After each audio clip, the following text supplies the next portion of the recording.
The sun was low in the sky, casting long shadows over the dusty streets of the small western town of Red Creek.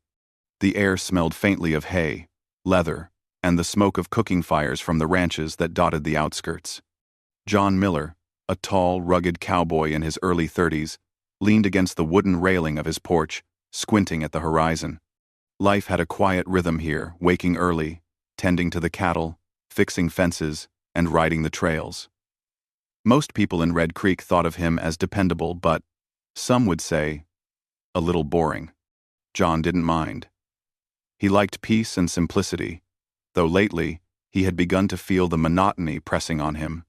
Days were blending into one another, and even the wide-open spaces of the ranch could not chase away the dullness he felt inside.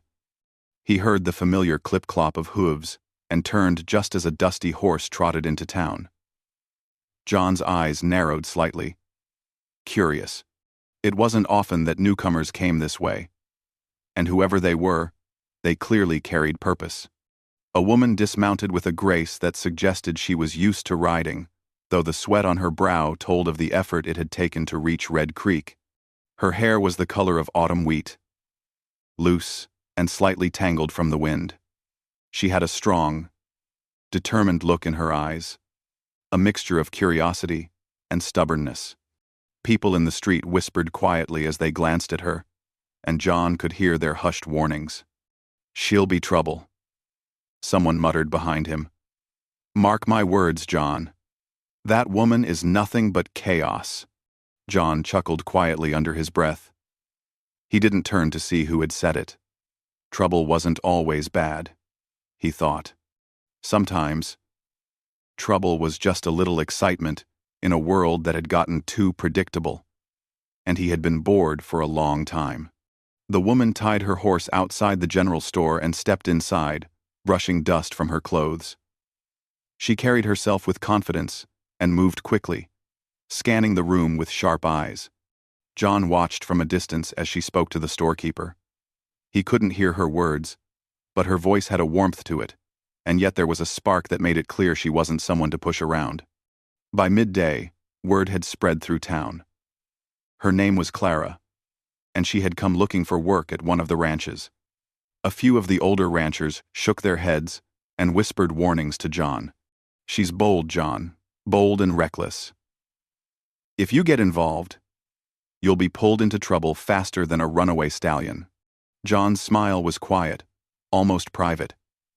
He had spent enough years keeping his life neat and orderly, following rules, and staying predictable. Maybe it was time for something different. Maybe a little trouble wasn't such a bad thing after all.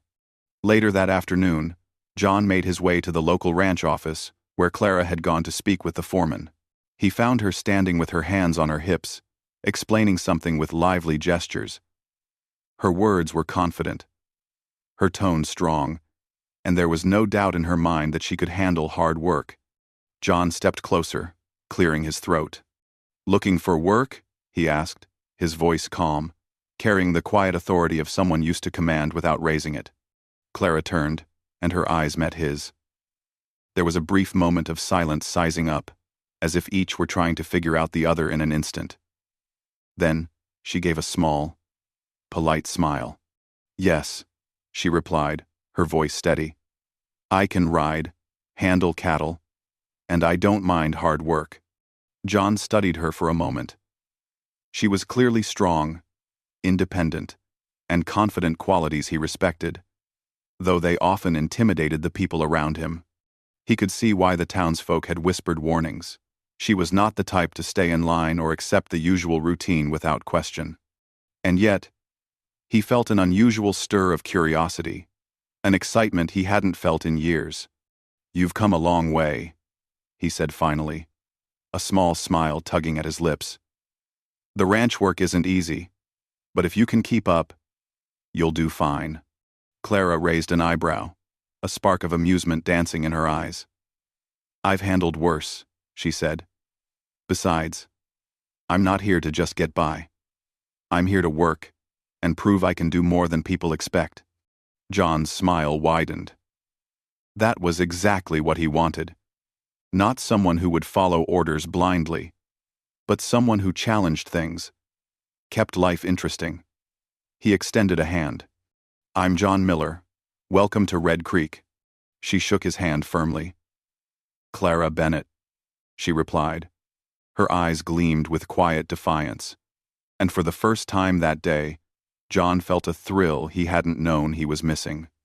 Over the next few days, Clara settled into life at the ranch. She rose early with the sun, joined John in checking the fences, and rode out to the pastures with confidence and skill. Her energy was infectious. Even the ranch hands, initially wary of her presence, found themselves laughing at her quick wit and impressed by her capability. Despite all the whispered warnings, John found himself enjoying the change she brought. He no longer felt trapped by the slow rhythm of his life.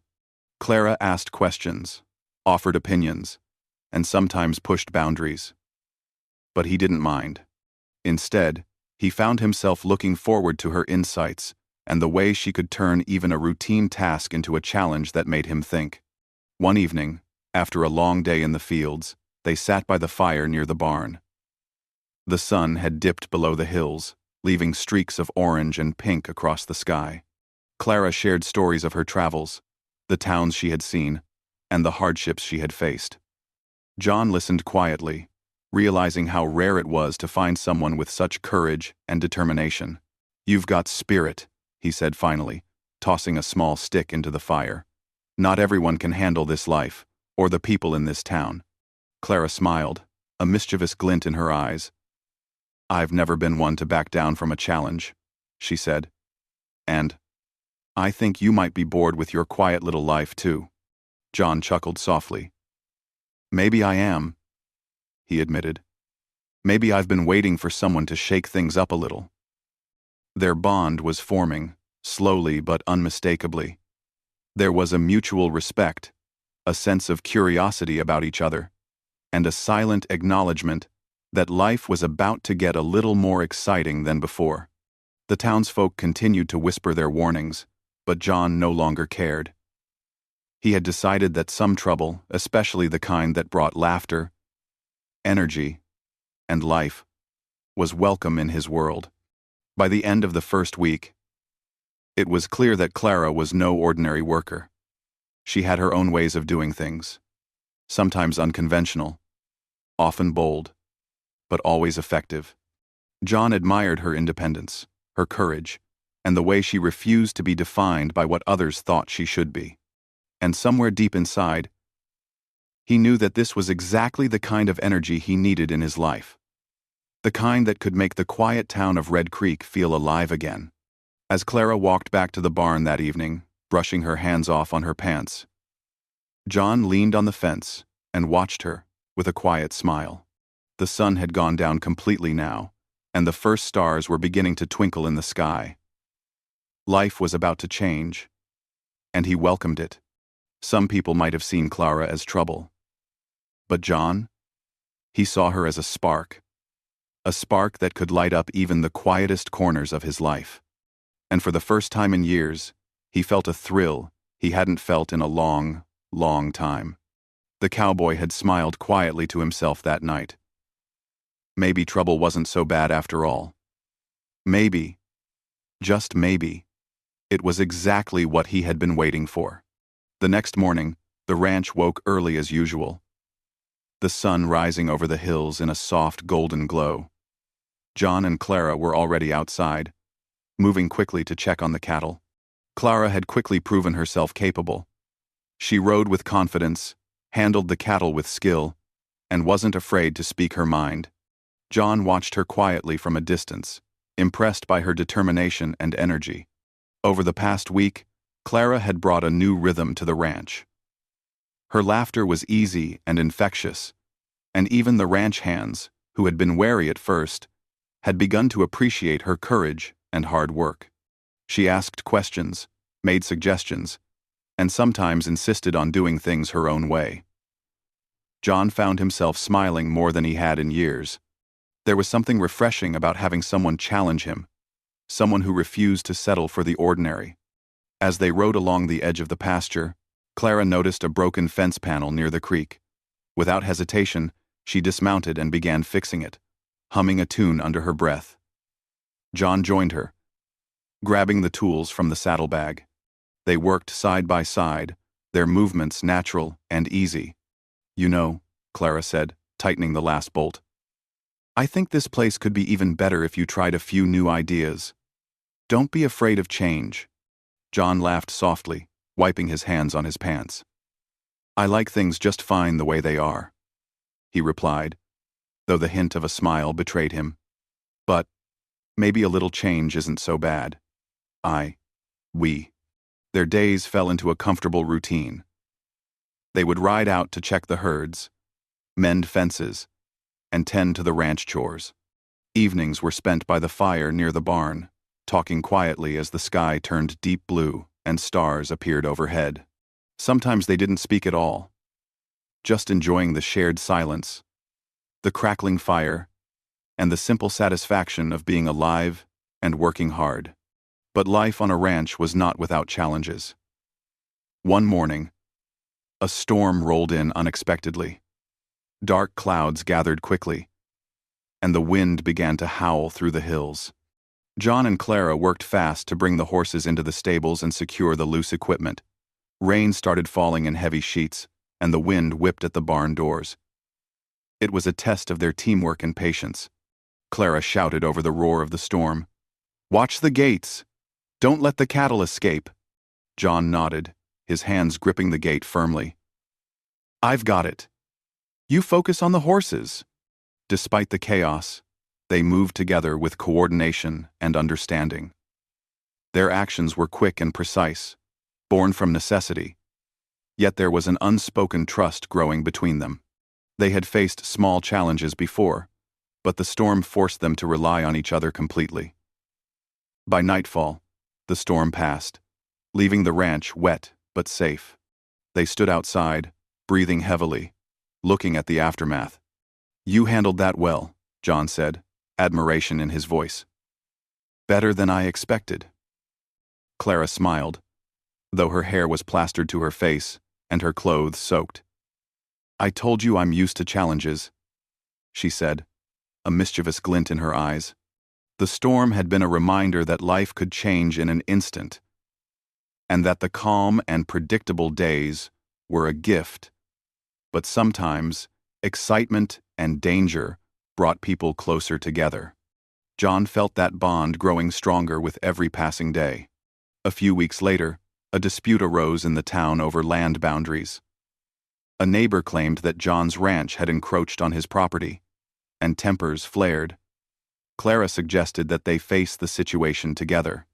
Her boldness gave John courage he hadn't realized he needed.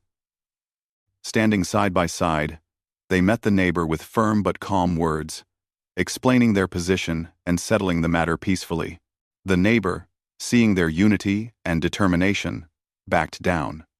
"I didn't think I'd enjoy confrontation," John admitted later, leaning against a fence post. "But having you there made it easier." Clara smiled. "Sometimes you just need someone to remind you that you can handle more than you think." As the months passed, their connection deepened. They shared quiet evenings under the stars, laughed at small mishaps on the ranch, and learned about each other's pasts. Clara spoke of towns she had visited and the hardships she had faced growing up. John shared memories of his childhood on the ranch, the lessons he had learned, and the quiet joys he had found in simple routines. They respected each other's strength and admired each other's courage. One evening, while repairing a fence together, Clara paused and looked at John seriously. "You know, when I first arrived, I thought you were just another quiet, predictable cowboy. I wasn't sure you wanted anything more than your routine." John chuckled softly. "And now?" "Now," she said, smiling, "I see that you're ready for life to surprise you a little. You just needed someone to show you the way." John looked at her, realizing that she was right. She had brought energy, laughter, and a sense of adventure into his life. He no longer feared change. He welcomed it, and he knew, deep down, that he wanted her by his side, not just as a worker, not just as a friend, but as someone who had become an important part of his life. Their days continued, full of work, laughter, and small adventures. Sometimes they would ride out to the hills just to watch the sunset. Other times, they would sit quietly by the creek, skipping stones and talking about dreams for the future. The townsfolk, who had once whispered warnings about Clara, began to see her in a new light. She was strong, capable, and trustworthy. John's choice to welcome her into his life made sense to everyone, even if they hadn't believed it at first. Then one afternoon, while riding along the edge of the pasture, Clara spotted a calf that had wandered too close to the creek. She shouted for John, and together, they guided the calf safely back to the herd. The teamwork and trust they displayed were natural now, a reflection of the growing bond between them. "You really are something," John said, brushing dirt from his pants. "I don't know what I'd do without you around here." Clara smiled, her eyes bright with warmth. "And you've made this place feel alive again. I think we've both changed, haven't we?" John nodded. "I think we have." He paused, looking at her with a quiet intensity. "I've been bored for too long, Clara. You've made life exciting again. And I'm glad you came here. I'm glad you came here." Her smile widened, and for the first time, John felt comfortable enough to let himself imagine a future with her. They had faced challenges, braved storms, and handled conflicts together. They had laughed, worked, and shared quiet moments under the stars. And now, he realized that this partnership built on respect, trust, and a little trouble was something he wanted to last a lifetime.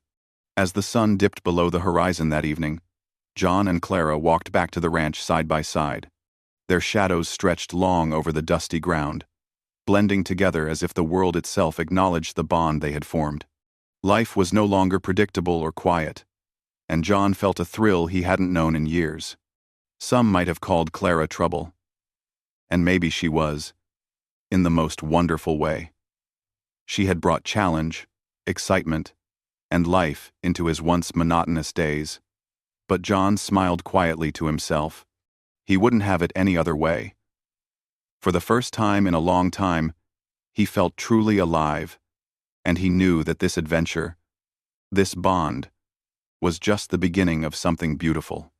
And as night fell over Red Creek, with stars twinkling in the sky and the soft sounds of the ranch settling into quiet, John knew one simple truth: trouble had never felt so good.